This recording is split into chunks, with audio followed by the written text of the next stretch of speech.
Bismillahirrahmanirrahim. Assalamualaikum warahmatullahi wabarakatuh. Alhamdulillahi rabbil alamin. Wabihi nasta'in ala umuri dunya waddin. Wassalatu wassalamu ala sayyidil mursalin, ala ashrafil anbiya'i wal mursalin, wa ala alihi wa ashabihi wa man tabi'ahum bi ihsanin ila yaumiddin. Faqad qala Allah Ta'ala fi kitabihil karim wa huwa asdaqul qailin. A'udzu billahi as-sami'il 'alim minasyaitonir rajim. Ya ayyuhalladzina amanu taqullaha haqqa tuqatih wa la tamutunna illa wa antum muslimun. Wa qala aidan rabbi shrah sadri wa yassir li amri wahlul 'uqdatam min lisani yafqahu qawli. Para hadirin, para hadirat, para pemirsa dimanapun Anda berada, alhamdulillah, puji syukur kita panjatkan kepada Allah, Zat yang maha tinggi dan maha suci, yang telah memberikan nikmat kepada kita semua, sehingga pada kesempatan yang berbahagia ini kita masih tetap dalam kondisi terbaik.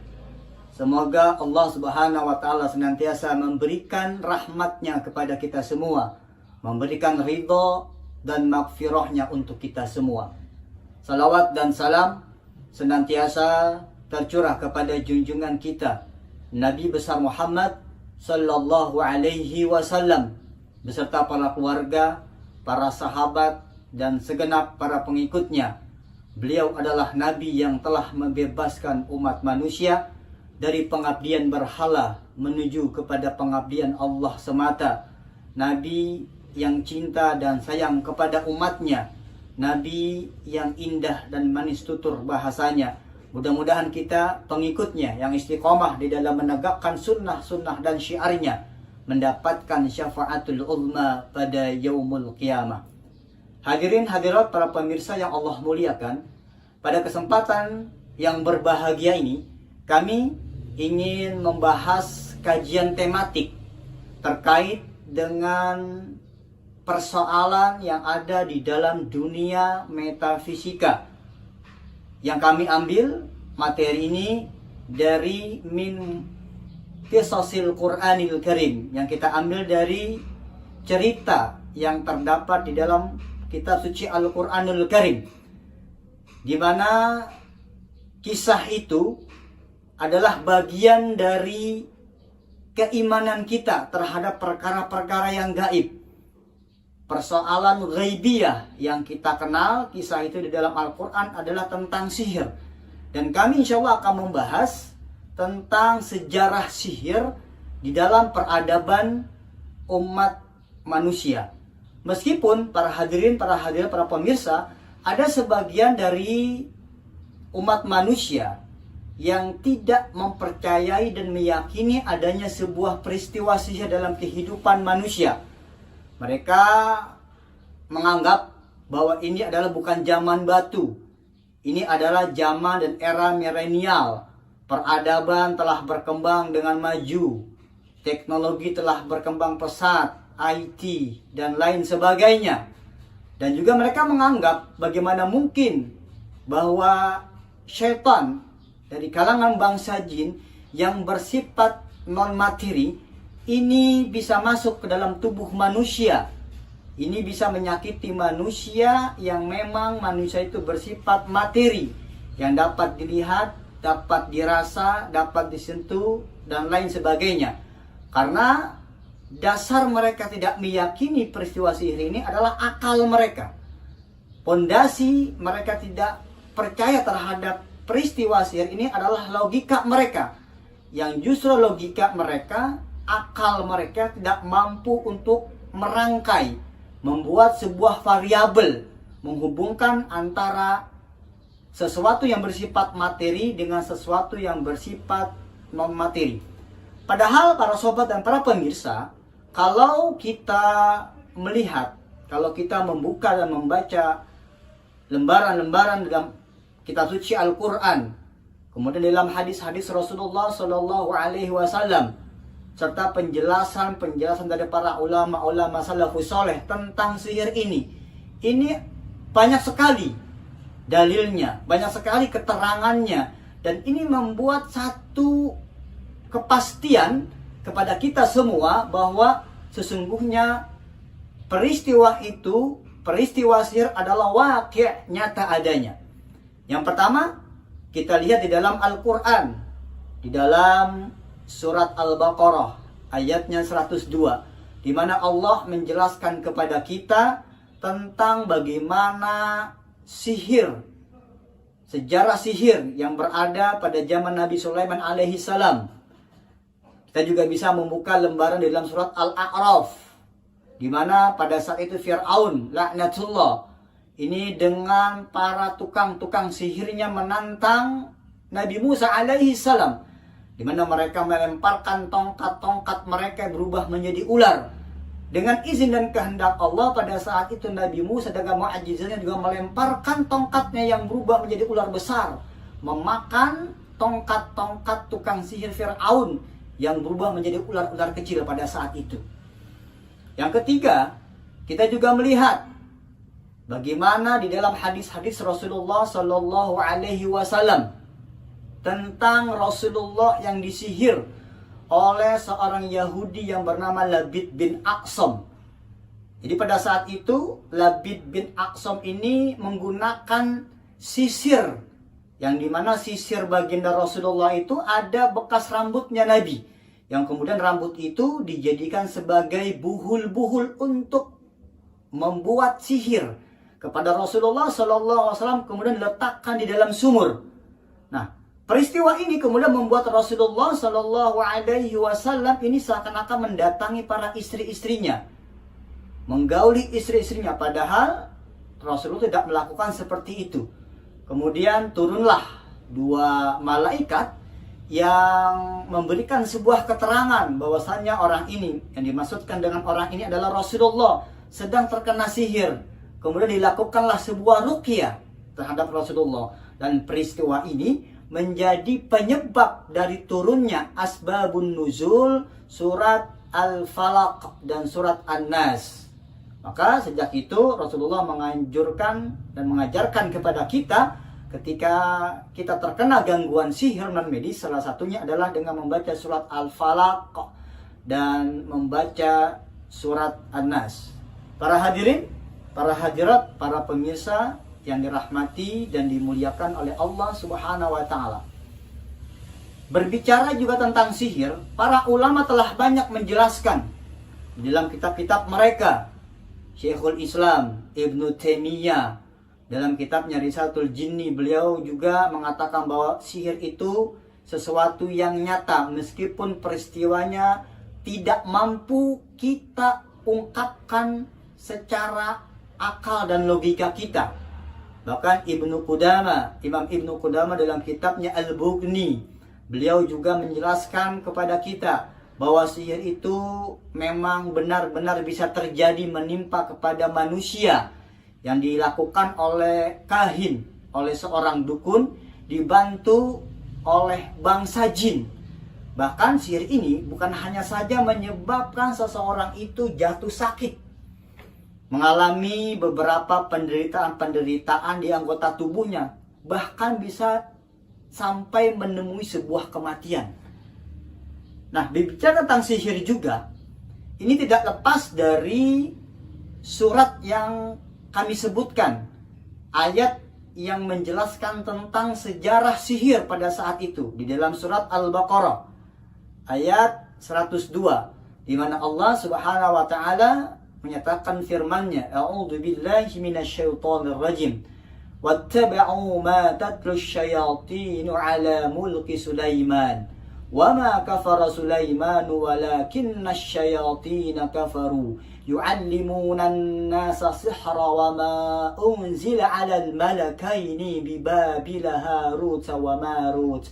Wa ma yu'allimani min ahadin hatta yaqula innama nahnu fitnatun fala takfur fayata'allamuna minhuma ma yufarriquna bihi bainal mar'i wa zawji wa ma hum bidarrina bihi min ahadin illa biiznillah. Jadi terjemahan dari ayat yang mulia ini adalah, dan mereka, yang dimaksudkan dengan mereka ini adalah orang-orang Yahudi, ya, mengikuti apa yang dibaca oleh para syaitan. Jadi orang-orang Yahudi ini mengikuti bacaan-bacaan yang kalau kita simpulkan ini sejenis mantra sihir. Jadi setan ini membacakan kemudian diikuti oleh orang-orang Yahudi pada saat itu, di masa kerajaan Nabi Sulaiman alaihi salam. Wa ma kafara Sulaiman, dan sesungguhnya Nabi Sulaiman itu tidaklah kufur kepada Allah. Jadi ini adalah sanggahan, bantahan dari sebuah keyakinan orang-orang Yahudi yang mengatakan bahwasannya Nabi Sulaiman alaihi salam adalah seorang sahir, seorang penyihir. Maka Allah menegaskan dalam firman-Nya, Nabi Sulaiman tidaklah kufur kepada Allah, walakinna syayatina kafaru yu'allimunan nasah sihra. Sesungguhnya setan itulah mereka. Yang dimaksudkan setan ini adalah bangsa jin yang tidak beriman kepada Allah dan Rasulnya, kufur dia. Ya, jadi sesungguhnya yang kufur itu adalah syaitan, bangsa jin, yang mengajarkan yu'allimunan nasa sihra, yang mengajarkan sihir kepada manusia, kepada orang-orang Yahudi saat itu, bukan Nabi Sulaiman. Wa ma unzila 'alal malakaini bi Babil Harut wa Marut, dan mengajarkan terhadap dua sosok malaikat di Babil Harut wa Marut, di kota Babil, yaitu Babilonia yang sekarang adalah negara Irak. Yaitu dua sosok ini adalah Harut wa Marut. Jadi syaitanlah yang mengajarkan kepada mereka. Wa ma yu'allimani min ahadin hatta yaqula innama nahnu fitnatun fala takfur. Bahwasannya sesungguhnya Harut dan Marut ini, mereka tidak mengajarkan tentang sihir ini sebelumnya kepada siapapun. Jadi ketika ada orang-orang yang ingin belajar kepadanya, mereka mengatakan innama nahnu fitnatun fala takfur. Sesungguhnya kami ini adalah ujian buat kalian, maka janganlah kalian ini menjadi kufur kepada Allah Subhanahu wa taala. Nah, kemudian yang selanjutnya, mereka justru orang-orang Yahudi, mereka mempelajari sihir, ma yufarriquna bihi bainal mar'i wa zawji. Mereka belajar tentang sihir, bagaimana sihir yang memisahkan antara kehidupan seorang suami dengan istrinya. Wa ma hum bidarrina bihi min ahadin illa biiznillah. Padahal sesungguhnya mereka belajar tentang sihir itu akan memberikan banyak mudarat, bahaya untuk dirinya, untuk kehidupannya, bahkan untuk orang lain. Wala yanfa'um, dan ilmu sihir itu tidak bermanfaat untuk kehidupan mereka yang sebenarnya. Akan tetapi orang-orang Yahudi, mereka terus mempelajari tentang sihir ini. Dan para sobat, para pemirsa, perlu diketahui, awal permulaan sihir ini adalah dimulai dari belajarnya orang-orang Yahudi tentang sihir. Nah, ayat yang mulia ini tidak lepas dari tiga tokoh sentral. Yang pertama adalah Nabiullah Sulaiman, kemudian Harut dan Marut. Siapakah tiga sosok sentral ini yang terkait dengan sejarah peradaban manusia tentang sihir? Kita akan coba bahas lebih dalam. Kita akan coba bahas lebih lanjut setelah jeda berikut ini.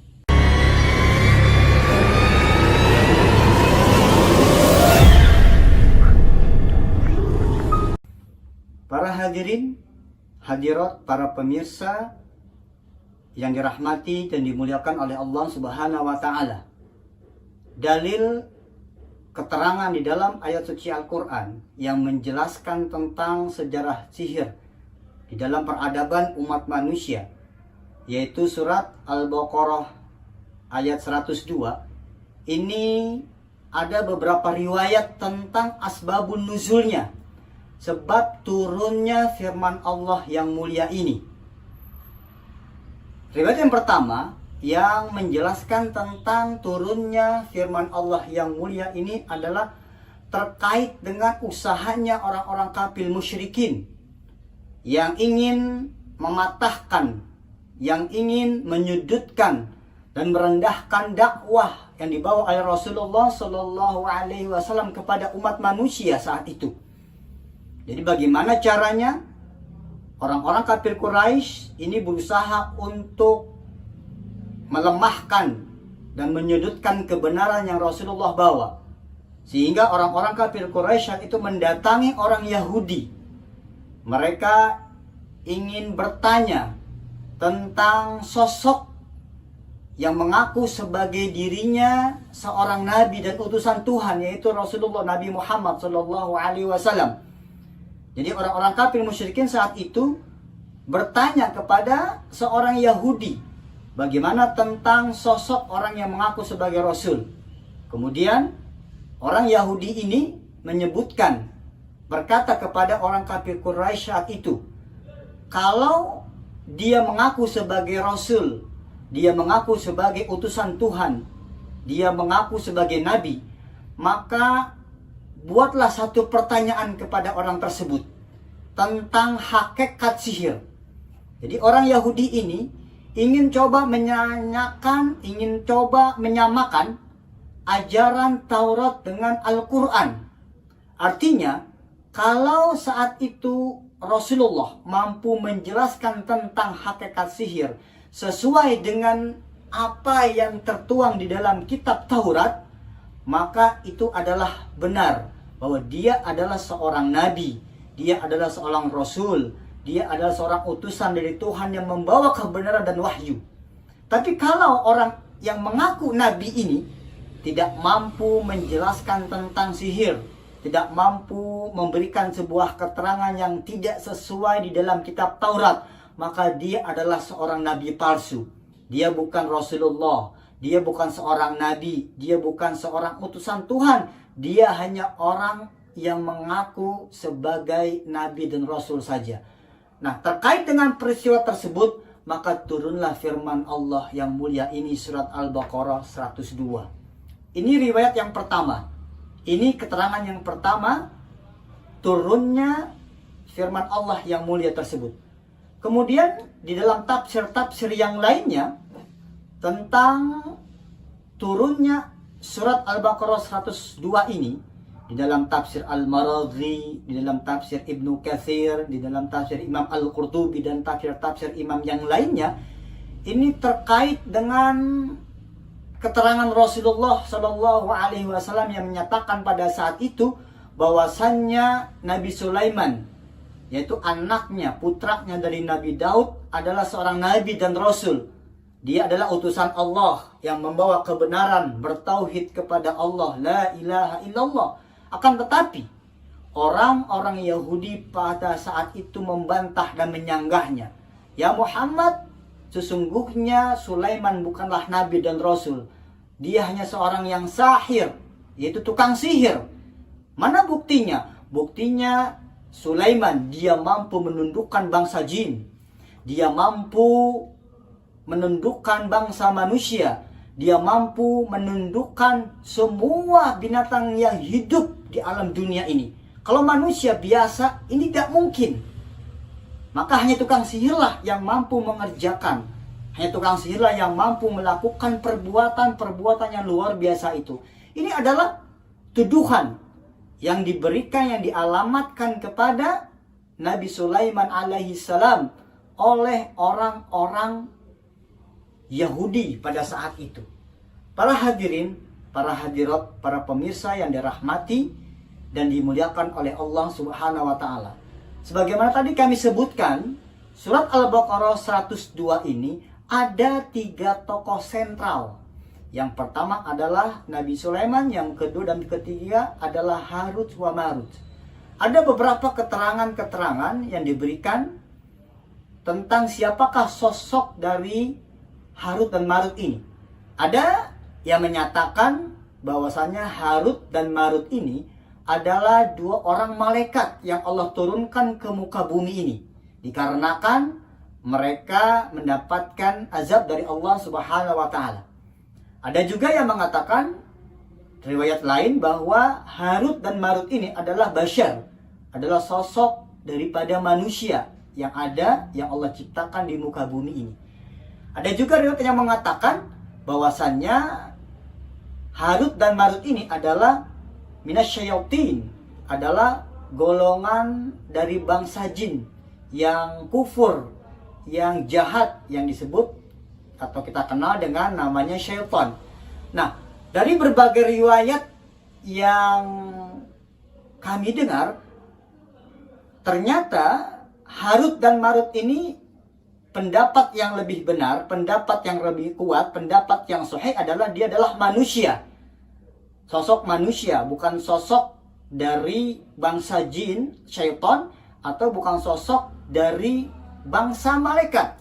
Meskipun ada, nanti kalau para sobat, para pemirsa mungkin melihat searching di Google, Anda akan mendapati keterangan-keterangan yang palsu, mendapati keterangan-keterangan yang batil, mendapati keterangan-keterangan yang keliru dan salah besar, yang menyatakan bahwasannya Harut dan Marut ini adalah dua sosok malaikat yang Allah turunkan karena terkait dengan sebuah kisah. Pada saat malaikat ini merasa prihatin dengan kondisi umat manusia yang ada hidup di dunia, karena perilaku mereka terus berbuat dosa, karena perilaku manusia bermaksiat terhadap Allah Subhanahu wa taala.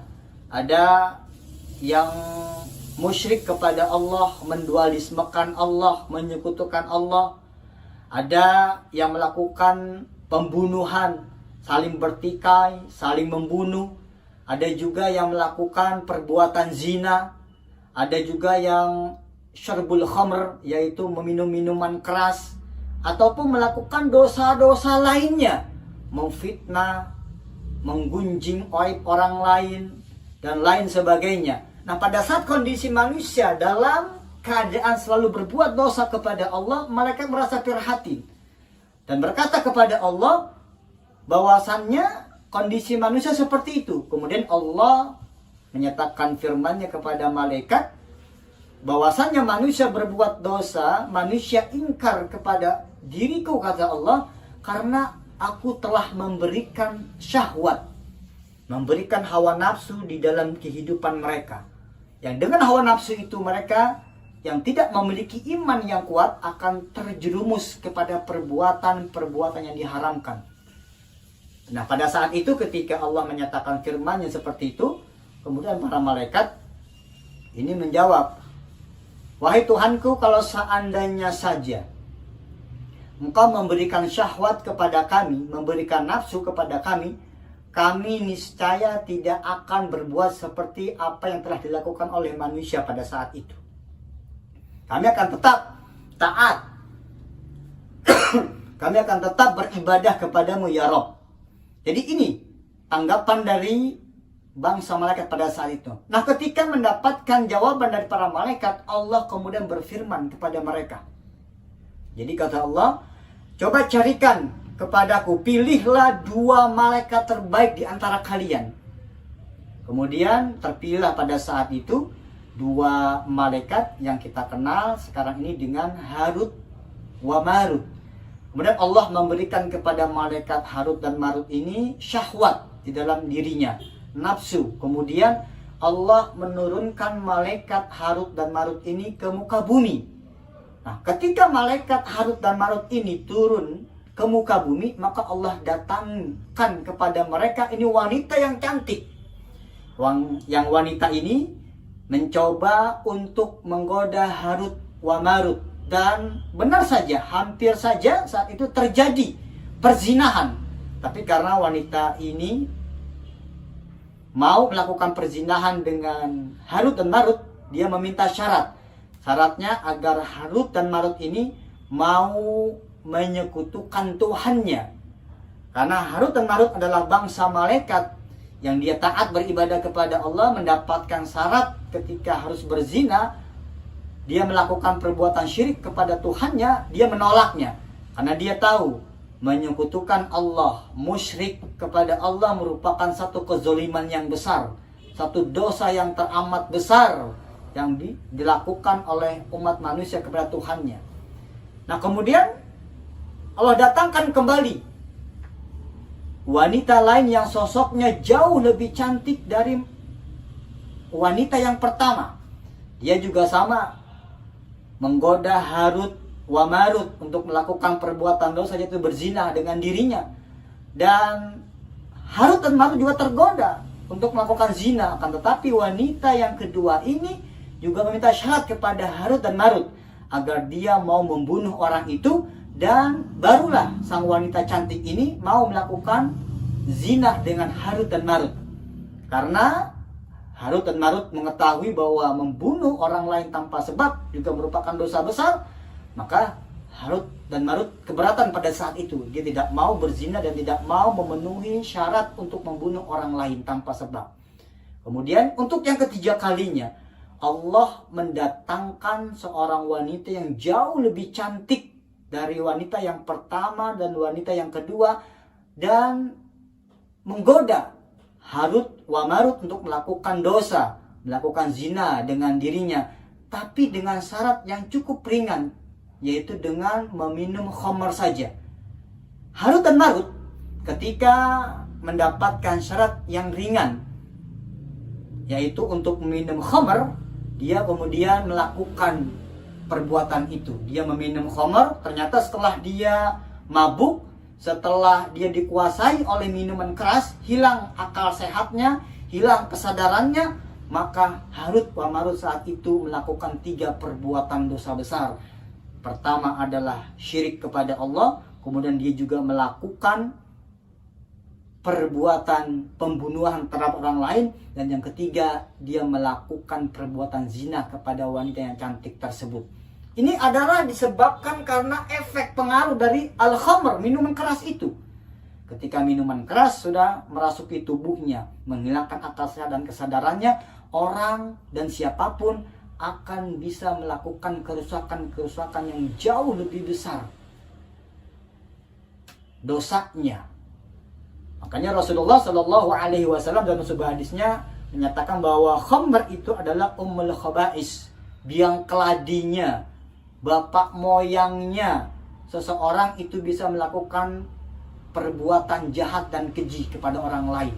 Ini bisa mengakibatkan kerusakan ada di mana-mana. Nah, ketika menyadari bahwasannya Harut dan Marut ini telah melakukan sebuah perbuatan dosa besar sekaligus, maka dia pergi lagi ke langit. Dia bertobat, ingin bertobat atas perbuatan yang pernah dia lakukannya. Dia menghadap kepada Allah, tetapi ditolak oleh Allah pada saat itu. Makanya Allah menawarkan 2 pilihan. Kalau dia berada di langit, maka Allah akan memasukkan Harut dan Marut ini ke dalam neraka Jahannam selama-lamanya. Yang kedua, kalau dia mau diturunkan ke muka bumi, tetap dalam kondisi diazab. Ada 2 pilihan. Tetap di langit, kembali ke langit dengan dimasukkan ke neraka Jahannam selama-lamanya, atau dia tetap di bumi dengan azab yang masih terbatas. Akhirnya Harut dan Marut pada saat itu dia memilih untuk tetap tinggal di atas bumi dengan diazab waktu yang terbatas. Nah, ketika Harut dan Marut ini mereka berada di atas bumi, datanglah wanita tadi yang pernah dizinainya itu. Wanita ini meminta kepada Harut dan Marut untuk diajarkan beberapa kalimat-kalimat, mantra-mantra. Yang dengan kalimat-kalimat itu, yang dengan mantra-mantra tersebut, dia mampu terbang ke atas langit. Dan akhirnya Harut dan Marut ini mengajarkan kalimat-kalimat, mantra-mantra kepada wanita itu agar dia bisa terbang ke langit. Dan benar saja, dengan mantra-mantra itu, dengan kalimat-kalimat itu, wanita tadi bisa terbang ke atas langit. Setinggi-tingginya dia terbang di atas langit. Kemudian setelah dia sampai di atas langit, Allah merubah wanita itu menjadi sebuah bintang. Nah, ini adalah sebuah cerita yang palsu. Ini adalah sebuah cerita yang tidak benar. Cerita yang batil terkait dengan Harut dan Marut siapakah jati diri mereka yang sebenarnya. Karena kalau seandainya mereka malaikat, ini sangat bertentangan dengan perintah Allah, dengan firman Allah, dan sangat bertentangan dengan akal logika kita.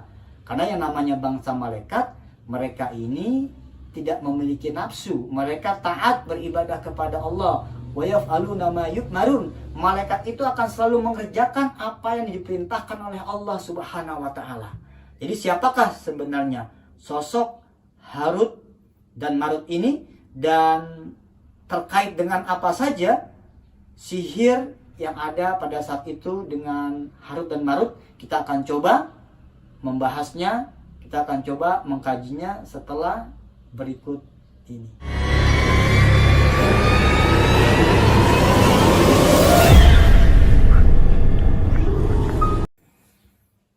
Para pemirsa yang dirahmati dan dimuliakan oleh Allah Subhanahu wa taala. Meskipun cerita yang saya sampaikan tadi terkait dengan Harut dan Marut merupakan cerita yang palsu, merupakan cerita yang batil, akan tetapi ada satu hikmah yang harus kita ambil, yang harus kita petik dalam kisah tersebut, yaitu tentang hawa nafsu. Jadi bagaimana luar biasanya hawa nafsu ini jika sudah menjadi raja dalam kehidupan seseorang. Maka akal sehatnya, kesadaran dirinya tentang hakikat dirinya akan terlupakan pada saat itu. Bahkan di dalam sebuah kitab yang lain, ketika Allah menciptakan hawa nafsu ini hawa nafsu sangat luar biasa sombongnya kepada Allah. Padahal dia hambanya, padahal dia makhluknya. Tetapi dia al-mutakabbir, sombong dengan Rabbnya, dengan Tuhannya. Jadi di dalam kitab Minhajus Saniyah, ketika Allah menciptakan nafsu, ini Allah bertanya kepada nafsu, man anta wa man ana, siapa kamu dan siapa saya. Kemudian nafsu saat itu menjawab, ana, anta, saya ya saya, kamu ya kamu. Coba lihat dan kita perhatikan, begitu sombong jawaban dari hawa nafsu. Kemudian pada saat itu hawa nafsu Allah pendam di lautan air selama 1000 tahun. Setelah 1000 tahun, kemudian hawa nafsu ini Allah angkat kembali. Ketika Allah sudah angkat kembali, ditanya oleh Allah kembali, man anta wa man ana, siapa kamu dan siapa saya. Untuk yang kedua kalinya, nafsu saat itu juga menjawab seperti jawaban yang pertama, anta, ana, kamu ya kamu, saya adalah saya. Sebuah jawaban yang begitu sombong yang diungkapkan oleh nafsu kepada Allah Subhanahu wa taala. Lantas Allah kemudian memendam nafsu, memenjarakan nafsu di lautan api hampir selama 1000 tahun. Ketika kemudian 1000 tahun ini berlalu, kemudian Allah mengangkat kembali nafsu. Kemudian ditanya kembali oleh Allah, man anta wa man ana, siapa kamu dan siapa saya. Untuk yang selanjutnya nafsu menjawab kembali pertanyaan dari Allah Subhanahu wa taala, anta, ana, kamu ya kamu, saya ya saya. Dan pada akhirnya Allah memenjarakan nafsu dalam lautan berpuasa. Tidak Allah kasih makan, tidak Allah kasih minum. Itu berlangsung 1000 tahun lamanya. Ketika Allah memenjarakan nafsu dalam lautan berpuasa, maka ketika diangkat, ditanya kembali oleh Allah, man anta wa man ana. Kemudian nafsu menjawab saat itu, anta rabbi wa anna abduka, kamu adalah Tuhanku dan aku adalah hambamu. Ternyata para sobat dan para pemirsa yang dirahmati, dimuliakan oleh Allah Subhanahu wa taala, nafsu ini dapat dikalahkan dengan cara kita berpuasa.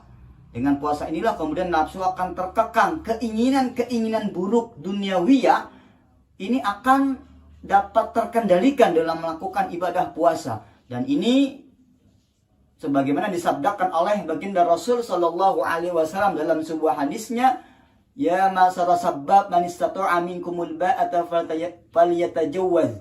Wahai para pemuda, apabila kamu sudah sanggup maka menikahlah. Yang tidak mampu maka berpuasalah. fa innahu lahu wija. Karena dengan berpuasa itu akan menjadi tameng untuk kita melakukan perbuatan-perbuatan buruk yang diharamkan oleh Allah Subhanahu wa taala. Jadi salah satu kiat untuk dapat kita menundukkan nafsu adalah dengan berbanyak berpuasa. Entah itu puasa sunnah Senin Kemis, puasa Ayyamul Bid, dan puasa-puasa sunnah yang lainnya. Dan dengan cara seperti itu, insya Allah nafsu dapat kita kendalikan dalam kehidupan kita. Jadi kalau kita ilustrasikan tentang nafsu ini, dalam sebuah kendaraan dia bagaikan gas. Nah, iman, agama itu sebagai remnya. Jadi kalau remnya tidak berfungsi, yang hanya berfungsi sebagai gasnya saja, maka akan terjadi kecelakaan. Nah, maka untuk mengimbangi itu agamalah rem dalam sebuah kendaraan yang dapat mengimbangi lajunya, kerasnya kendaraan seseorang. Para sahabat, para pemirsa, para hadirin hadirat yang dirahmati dan dimuliakan oleh Allah Subhanahu wa taala. Kembali kita membahas tentang Harut dan Marut. Kalau kita berbicara tentang Harut dan Marut, maka kisah ini diawali oleh sebuah kisah dari Nabi Sulaiman alaihi salam. Ketika Nabi Sulaiman, putra Nabi Daud alaihi wassalam, belum diangkat menjadi seorang nabi, belum diangkat menjadi seorang rasul, belum menjadi utusan Allah untuk menyampaikan kalimat tauhid la ilaha illallah.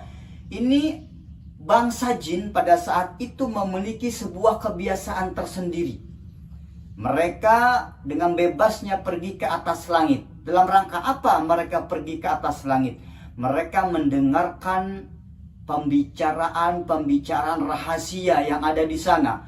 Mereka mendengarkan berita-berita rahasia. Bahkan mereka mendengarkan wahyu yang Allah sampaikan kepada malaikat Jibril, dan malaikat Jibril menyampaikannya kepada malaikat-malaikat yang ada di atas langit. Kemudian bangsa jin ini mendengarkan semua itu terkait dengan keadaan, kondisi seseorang, umat manusia, terkait dengan rahasia-rahasia peristiwa yang akan terjadi di masa yang akan datang, dan persoalan-persoalan gaibiyah yang lainnya.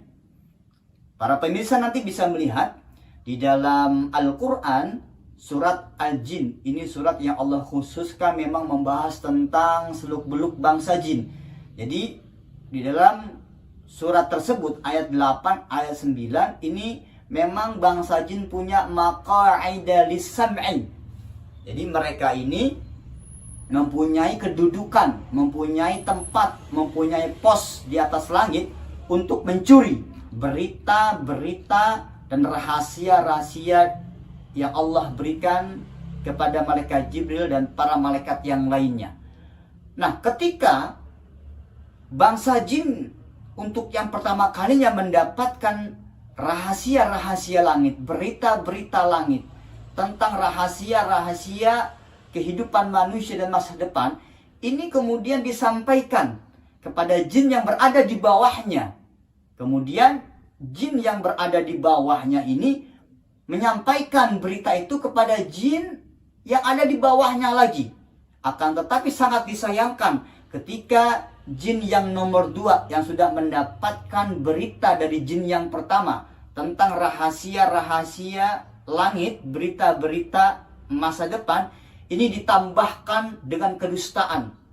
Ini ditambahkan dengan kebohongan. Yang kemudian jin selanjutnya menyampaikan kepada jin yang berada di bawahnya. Ini pun juga sama. Ditambahkan lagi dengan kedustaan. Ditambahkan lagi dengan kebohongan. Disampaikan lagi kepada jin yang berada di bawahnya. Pun juga sama.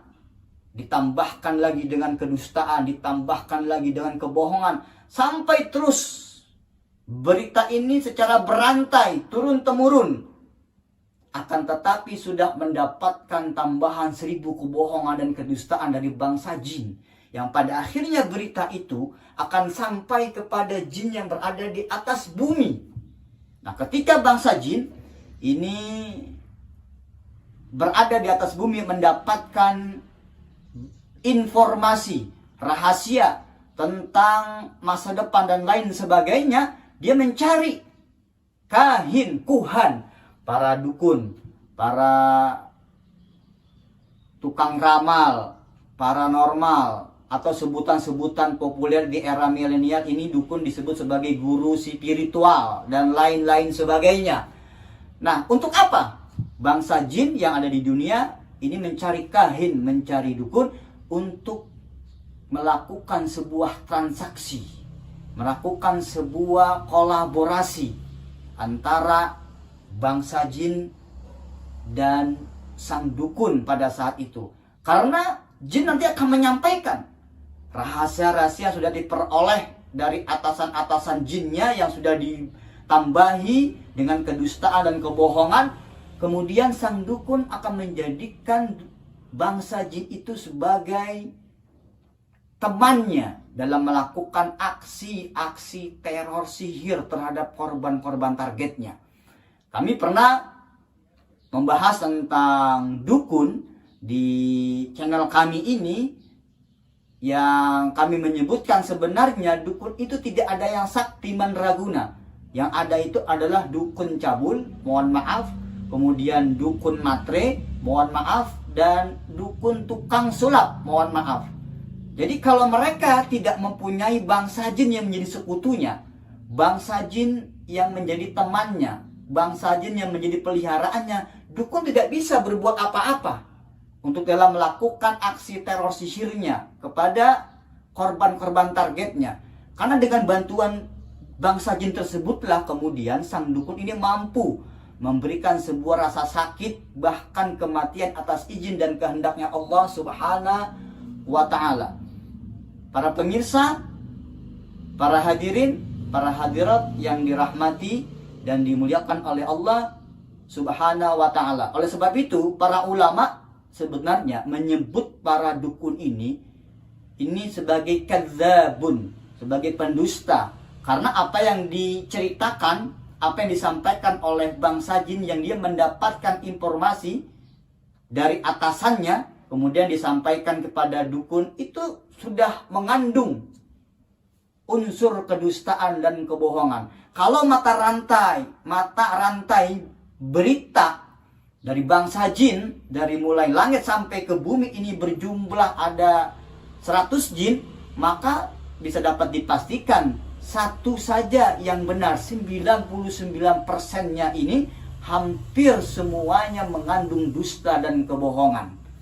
Jadi sang dukun juga mereka tertipu dengan berita-berita itu. Makanya bagi kami bukanlah sesuatu hal yang menakjubkan kalau kemudian ada seseorang yang mengaku orang pintar, paranormal, guru spiritual, yang mengatakan tahu tentang peristiwa di masa yang akan datang, tahu tentang kondisi seseorang, tahu tentang keadaan seseorang, tentang masa lalunya dan lain sebagainya. Bagi kami itu adalah hal yang biasa, karena bisa jadi bahwa semua informasi, bahwa berita yang dikemukakan oleh sang dukun pada saat itu merupakan informasi yang diberitakan oleh bangsa jin yang menjadi teman sahabat karibnya pada saat itu.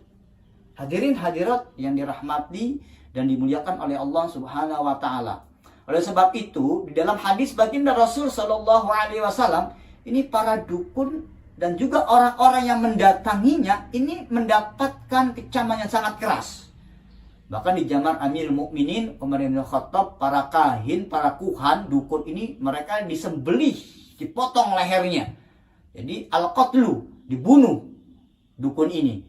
Nah, di dalam hadis Rasulullah juga disebutkan, jadi barang siapa yang mendatangi mereka, man ata arrafan au kahinan, kemudian dia bertanya, barang siapa yang mendatangi tukang ramal, dukun, kemudian dia bertanya tentang sesuatu, akan tetapi dia tidak percaya dengan apa yang disampaikan oleh sang dukun terhadap dirinya, maka la tuqba salatu arba'ina yauman, maka selama 40 hari salat Anda, salat orang yang mendatangi tukang ramal atau dukun tersebut akan ditolak oleh Allah Subhanahu wa Ta'ala.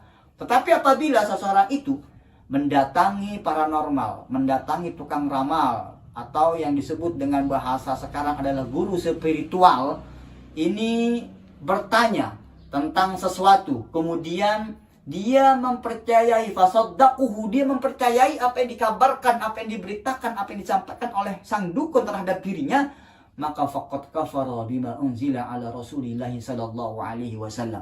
Maka sesungguhnya dia telah kufur terhadap syariat yang telah Allah berikan kepada Nabi Muhammad sallallahu alaihi wasallam.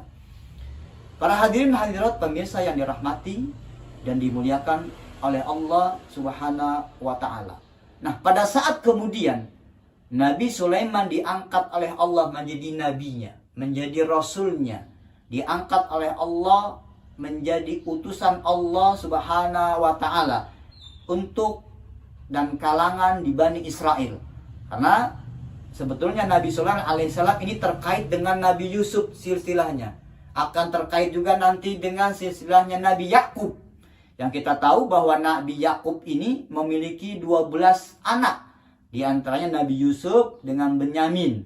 Yang kita lihat secara historisnya, dari keturunan-keturunannya anak-anak Nabi Yakub alaihissalam, lahirlah generasi, lahirlah kemudian keturunan yang disebut dengan Bani Israel. Dan kita tahu, para sobat, para pemirsa, Allah menganugerahkan 2 kenikmatan besar bagi kehidupan bangsa atau kaum Bani Israel pada saat itu. Yang pertama, Allah memberikan nikmat dan anugerah yang besar, dijadikannya Bani Israel itu sebagai penguasa, sebagai raja. Ada juga yang kedua, Allah menganugerahkan kepada Bani Israel ini menjadi nabi, menjadi rasul, menjadi utusannya. Akan tetapi ada anugerah yang Allah gabungkan kedua-duanya, kenikmatan besar yang Allah berikan kepada kaum Bani Israel, yaitu dia menjadi seorang raja, dia menjadi seorang nabi sekaligus mendapatkan nubuwah. Yang kita tahu, yang pertama adalah Nabi Daud alaihissalam, bapaknya Nabi Sulaiman. Dan yang kedua adalah Nabi Sulaiman sendiri. Nah, ketika Nabi Daud alaihissalam ini wafat, meninggal dunia, kemudian warisannya, tahtahnya diturunkan, diwariskan kepada Nabi Sulaiman alaihissalam pada saat itu. Nah, ketika Nabi Sulaiman sudah diangkat oleh Allah menjadi seorang nabi, diangkat oleh Allah menjadi seorang rasul dan utusannya, yang kemudian Allah memberikan mukjizat kepada Nabi Sulaiman. Mukjizatnya luar biasa. Dia bukan hanya saja menjadi seorang raja yang saat itu menjadi raja yang besar, yang hebat, di eranya mengalahkan raja-raja yang ada pada saat itu. Karena Allah memberikan mukjizat satu, mampu menundukkan bangsa jin. Nabi Sulaiman bisa berbicara dengan bangsa jin, bahkan bangsa jin tunduk dan patuh terhadap perintahnya Nabi Sulaiman alaihissalam. Kemudian yang kedua, dia mampu berbicara dengan para binatang, para hewan. Dan para binatang, hewan yang hidup di dunia ini, mereka juga tunduk dan patuh terhadap Nabi Sulaiman alaihissalam. Yang ketiga, dia mampu menundukkan manusia. Satu anugerah yang besar, satu kenikmatan luar biasa yang Allah berikan kepada Nabi Sulaiman alaihissalam pada saat itu. Bukan hanya saja menjadi seorang raja di dunia, tapi juga menjadi raja untuk bangsa jin, hewan, dan manusia. Maka ketika dia mendapatkan anugerah yang besar pada saat itu, dia meminta kepada Allah, Rabbi habli mulkun la yang bagi ahadun ba'di. Ya Allah, ya Rabb, berikanlah kerajaan kepadaku yang tidak engkau berikan, yang tidak bisa dimiliki oleh seseorang sesudahku. Artinya Nabi Sulaiman alaihissalam berdoa, meminta kepada Allah agar dirinya diberikan, dianugerahkan kerajaan yang besar, kekuasaan yang besar, dan tidak diinginkan kekuasaannya itu dimiliki oleh orang lain sesudah Nabi Sulaiman nanti. Karena kita tahu kemampuan luar biasa ini kalau dimiliki oleh seseorang, bisa dapat dipastikan akan dimanfaatkan untuk hal-hal yang salah. Bisa dapat dipastikan akan digunakan untuk hal-hal yang akan bertentangan dengan hukum-hukum agama. Karena dia memiliki kekuasaan, dia memiliki kemampuan yang mampu menundukkan bangsa jin, manusia, bahkan seluruh binatang yang ada di kehidupan dunia ini. Nah, kita tahu, para sobat dan para pemirsa yang dirahmati, dimuliakan oleh Allah Subhanahu wa Ta'ala, ketika Nabi Sulaiman ini diangkat menjadi nabi dan rasul dan memiliki kemampuan yang luar biasa, mukjizat yang luar biasa, mampu menundukkan jin, berbicara dengan mereka, dengan binatang, maka Nabi Sulaiman pada saat itu memiliki seorang sekretaris, juru tulis, katib. Para ulama berselisih pendapat tentang siapakah sekretarisnya Nabi Sulaiman ini. Ada yang mengatakan dia adalah dari bangsa jin. Ada juga yang mengatakan sekretarisnya Nabi Sulaiman adalah dari bangsa manusia.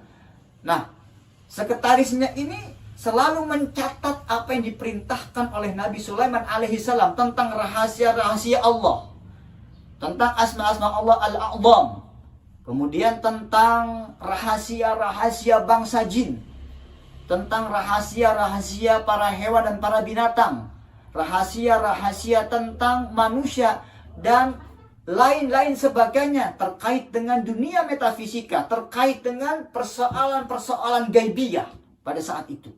Semua ditulis secara mendetail atas perintahnya Nabi Sulaiman kepada sekretarisnya saat itu.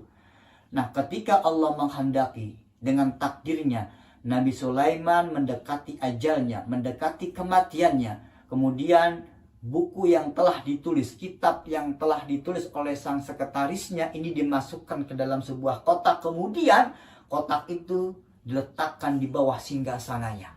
Dan ketika Nabi Sulaiman meletakkan kotak yang berisi catatan-catatan rahasia gaibiyah di bawah singgasananya, dia berpesan di seluruh pasukannya, bangsa jin, bangsa manusia, dia kemudian berkata, "Maniktaraba fi hadas sunduqi minal jinni yastarih." Barang siapa yang mendekati isi di dalam kotak ini dari bangsa jin, maka dia akan terbakar.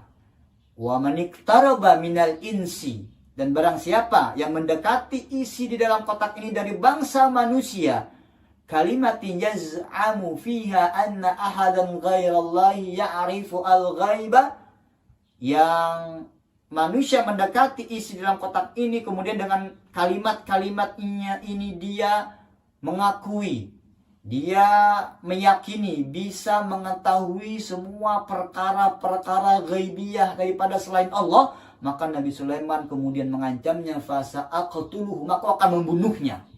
Nah, ketika Nabi Sulaiman wafat, ketika Nabi Sulaiman meninggal dunia, seluruh para tentaranya tidak mengetahui. Padahal pada saat itu Nabi Sulaiman sudah meninggal dunia.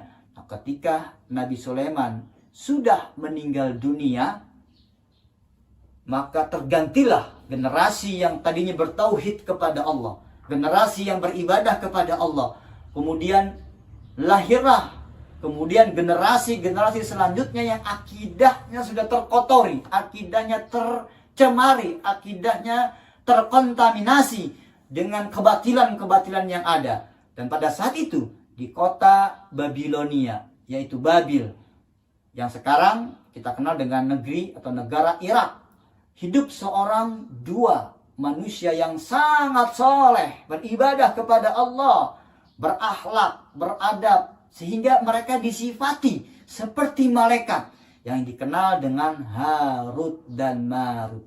Di dalam Al-Quran ayat 102 ini kemudian Allah menyatakan firman-Nya, "Wa ma unzila 'alal malakaini bi Babil Harut wa Marut." Karena solehnya orang ini, baiknya orang ini, beradabnya orang ini, mereka disifati seperti malaikat. Nah, ketika syaitan dari kalangan bangsa jin mengetahui ada orang-orang soleh yang hidup di negeri itu, kemudian jin menjelmakan dirinya menjadi seorang laki-laki yang soleh yang kemudian mendatangi Harut dan Marut di kota Irak tersebut. Kemudian bertanya, kemudian mengajukan permintaan kepada Harut dan Marut agar mau mempelajari sebuah ilmu yang pernah dipelajari oleh Nabi Sulaiman alaihi salam, yang akan mampu memiliki kekuasaan yang besar, kekuatan yang luar biasa, mampu menundukkan bangsa jin, manusia, bahkan semua binatang. Karena ajakan dari bangsa jin ini yang menjelma menyerupai manusia, kemudian Harut dan Marut mengikuti apa yang dikatakan oleh bangsa jin yang menjelma menjadi manusia. Kemudian dibongkarlah singgah sana Nabi Sulaiman alaihissalam, kemudian ditemukanlah kitab yang pernah ditulis oleh sekretarisnya tentang persoalan-persoalan ghaibiyah, tentang kalimat-kalimat, tentang mantra-mantra, yang pada akhirnya Harut dan Marut ini dia menjadi seorang yang sahir, menjadi tukang sihir yang memiliki ilmu luar biasa dari kalangan Yahudi saat itu. Nah, ketika Harut dan Marut ini sudah menguasai ilmu sihir, kemudian jin juga bermain di dalamnya. Dia yang masih menjelma sebagai manusia mendatangi orang-orang, berbicara kepada orang-orang bahwa Harut dan Marut ini adalah memiliki ilmu sihir yang luar biasa. Silakan kalau kalian ingin mempelajari, ingin memperdalami tentang hakikat sihir, datang kepada Harut dan Marut, karena dia sudah memiliki ilmu sihir sebagaimana Nabi Sulaiman yang pernah memiliki ilmu sihir. Ini fitnah terhadap Nabi Sulaiman yang digemboskan oleh bangsa jin. Nah, kemudian datanglah satu persatu dari kalangan Bani Israel, Yahudi, untuk mempelajari sihir kepada Harut dan Marut. Dan ketika manusia kalangan Bani Israel, Yahudi, datang kepada Harut dan Marut untuk mempelajari sihir, Harut dan Marut ini selalu berkata bahwasannya wa ma yu'allimani min ahadin hatta yaqula innama nahnu fitnatun fala takfur. Harut dan Marut ini kemudian berkata, sesungguhnya kami ini belum pernah mengajarkan ilmu ini kepada selainnya. Jadi Harut dan Marut tidak mengajarkan tentang ilmu sihir. Dan kalaupun kalian ingin belajar tentang ilmu sihir dan kalian sudah menguasainya, maka Harut dan Marut ini berpesan kepada orang-orang yang mendatangi dirinya untuk belajar tentang hakikat sihir, fala takfur. Janganlah kalian ini kufur kepada Allah Subhanahu wa taala. Janganlah kalian menjadikan sekutu-sekutu bagi Allah Subhanahu wa taala. Ini harapan dari Harut dan Marut bagi orang-orang Yahudi kalangan Bani Israel yang ingin mempelajari tentang hakikat sihir kepada dirinya. Nah, tapi itulah lain di mulut tapi lain kenyataannya. Ketika orang-orang Yahudi, Bani Israel ini sudah memiliki dan sudah bisa menguasai tentang bagaimana mempraktekkan ilmu sihir dalam kehidupannya, justru harapan yang diinginkan oleh Harut dan Marut agar mereka tidak kufur kepada Allah, justru sebaliknya. Mereka ingkar kepada Allah, mereka kufur kepada Allah. Tatanan masyarakat yang ada pada saat itu berubah total menjadi tatanan yang penuh dengan kemusyrikan terhadap Allah Subhanahu wa taala saat itu. Harapannya baik tapi kenyataannya menimbulkan persoalan. Dan ini adalah sesuatu yang wajar jika seseorang mempunyai kekuatan. Kalau dia disakiti, pasti dia akan membalas dengan kekuatannya itu. Kemudian sejalan dengan peradaban zaman, bergesernya waktu, berjalannya waktu dari hari ke hari, dari minggu ke minggu, dari bulan ke bulan, dari tahun ke tahun, ternyata banyak orang-orang yang mempelajari tentang sihir ini. Sampai akhirnya seluruh dunia, orang-orang yang hidup di dunia ini belajar tentang sihir, meskipun tidak semua orang mempelajari sihir tersebut. Nah, ketika kemudian Rasulullah Shallallahu Alaihi Wasallam, Nabi Muhammad dilahirkan ke muka bumi ini, pada saat pintu langit saat itu masih bebas dijangkau oleh bangsa jin. Mereka mempunyai maqa'id dan lisai, kedudukan tempat pos untuk mencuri berita-berita langit dari sana. Ketika Rasulullah hadir, Rasulullah dilahirkan, maka pintu-pintu langit sudah terjaga. Maka bintang, meteor, ini Allah fungsikan sebagai penjaga, sebagai penutup dari bangsa jin yang akan pergi ke langit untuk mencuri berita-berita rahasia itu. Dan itu akan menghempaskan mereka, bahkan akan membunuh bangsa jin jika mereka ingin naik ke atas langit sana. Para hadirin, para pemirsa, para sobat yang dirahmati dan dimuliakan oleh Allah Subhanahu wa taala. Jadi inilah sekilas tentang sejarah bagaimana munculnya sihir dalam kehidupan dan peradaban umat manusia. Sekali lagi, tetap terus memohon dan meminta kepada Allah Subhanahu wa taala. Yang kami sampaikan mudah-mudahan memberikan manfaat kepada kita semua. Pengetahuan kita akan bertambah. Yang jauh lebih penting adalah bentengi diri kita dengan zikir kepada Allah Subhanahu wa taala. Dan kami sudah banyak memberikan tentang tutorial menjaga diri kita dari gangguan bangsa jin, baik berupa gangguan sihir ataupun gangguan-gangguan yang lainnya. Selamat beraktivitas, selamat beribadah, dan salam sehat, salam sukses untuk kita semua. Kami akhiri, wabillahi taufiq wal hidayah. Wassalamualaikum warahmatullahi wabarakatuh.